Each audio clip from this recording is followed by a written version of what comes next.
नमस्कार, मैं हूं आपके साथ अनुष्का राय और आप देख रहे हैं इंडिया समाचार। एक तरफ प्रचंड गर्मी तो दूसरी तरफ सियासत पारा चढ़ते जा रहा है। पूरे देश में लोकसभा चुनाव हो रहा है। तीसरी तरफ आज शनिवार को 6वें चरण का मतदान शुरू है। ऐसे में बलिया के पड़ोसी जिला गाजीपुर देवरिया में प्रधानमंत्री का दौरा रहा तो बलिया के दो संसदीय क्षेत्र सलेमपुर और बलिया में सीएम योगी आदित्यनाथ ने तूफानी दौरा किया। वहीं बलिया के वैरिया में पहुंचे सीएम योगी आदित्यनाथ ने परिवहन मंत्री दयाशंकर सिंह को कहा कि चुनाव बाद वैरिया बलिया के लोगों को अयोध्या का दर्शन करवाइए। यह समाचार से आनंद मोहन मिश्रा, ब्यूरो चीफ, बलिया।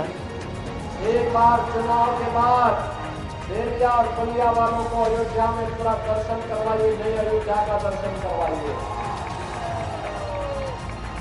आज आप अयोध्या जाएंगे, ऐसा लगेगा जैसे प्रभु राम साक्षात कृपा कर रहे हैं। एक त्रेता युग अयोध्या आपको अयोध्या में नजर आए।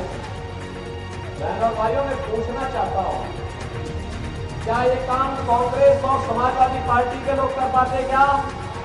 राम मंदिर का निर्माण कई लोग कर पाते क्या? बना पाते क्या? ये राम मंदिर नहीं बना सकते, ये विकास नहीं करा सकते, ये गरीब कल्याण नहीं कर सकते, ये आपको सुरक्षा नहीं दे सकते। ये देश के अंदर आतंकवादी स्थान जो कि आतंकवाद और नक्सलवादियों की वृद्धि होती है, भ्रष्टाचारियों इनके साथ बनते हैं, हर बड़ा माफिया इनके सरपरस्त इनका होता है, तो फिर हम इसको काहे अपनी स्थिति में धोकर के चलते हैं, तो अपने लिए बोझा बनाते हैं। और मैं यही कहने के लिए आज आपके पास आया हूं कि बहनों और भाइयों, हमारा दायित्व बनना चाहिए मोदी जी के नेतृत्व में। जैसे भारत ने 10 वर्ष में एक बेहतर योजना बना करके भारत का कायाकल्प किया है, दुनिया के अंदर भारत का सम्मान बढ़ा है, भारत की सीमाएं सुरक्षित हुई है, आतंकवाद और नक्सलवाद समाप्त हुआ है। याद करिए, कांग्रेस और समाजवादी पार्टी की सरकार थी और उस समय आतंकी वारदात होती थी। सुबह हम अखबार पढ़ते थे, अखबार पढ़ते ही पहली खबर मिलती थी भ्रष्टाचार की। सायकाल होते होते आतंकी विस्फोट की घटना सामने आती थी, निर्दोष लोगों के हताहत होने के समाचार सामने आते थे।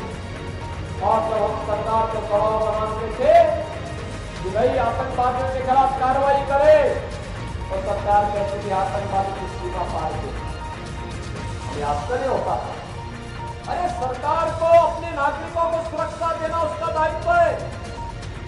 जैसे प्रदेश के अंदर आपने देखा होगा या देश के अंदर आपने देखा होगा, देश के अंदर जितने आतंकी संगठन थे, नक्सली संगठन थे, मोदी जी के नेतृत्व में 10 वर्ष में सबको समाप्त कर दिया गया। न रहेगा बांस, न बजेगी बांसुरी।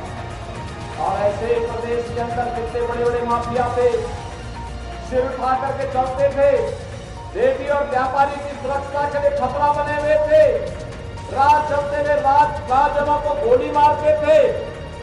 आज आपने देखा होगा वे सब भी मिट्टी में मिल गए हैं, किसी का पता नहीं चलता।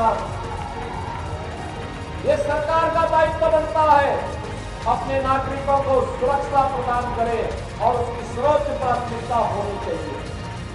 बहनों और भाइयों, उस समय हम कांग्रेस से कहते थे, समाजवादी पार्टी से कहते थे कि आतंकवादियों से निपटो, वह कहते थे आतंकवादियों की सीमा पार के। बहनों और भाइयों, आज कैसे समाप्त हो गया? अब तो कहीं पटाखा भी जोर से फट जाए तो पाकिस्तान पहले सफाई देता है, कहता साहब मेरा हाथ नहीं है और मुझे मेरा नाम मत, मुझे पर तो दोषी ठहरा। बहनों और भाइयों, पाकिस्तान को मालूम है ताकत की भाषा वो समझता है और जानता है ये नया भारत है, छेड़ेगा नहीं, लेकिन अगर कोई छेड़ेगा तो उसको छोड़ेगा भी नहीं। और बलिया से ज्यादा इस भाषा का इस्तेमाल कोई दूसरा कैसे कर सकता है? बलिया ने तो कभी गुलामी स्वीकार की ही नहीं।